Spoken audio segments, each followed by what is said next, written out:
Ég tengi vonina oftast við tíman og fyrir mér tíminn í rauninni tími fólksins sem ég þekki og elska á móti tíma fólksins sem ég mun þekkja og elska.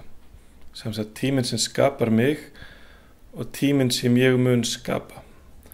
Og þá minn tími í rauninni frá 1919, árið sem afi fæddist, til 2093 sem árið sem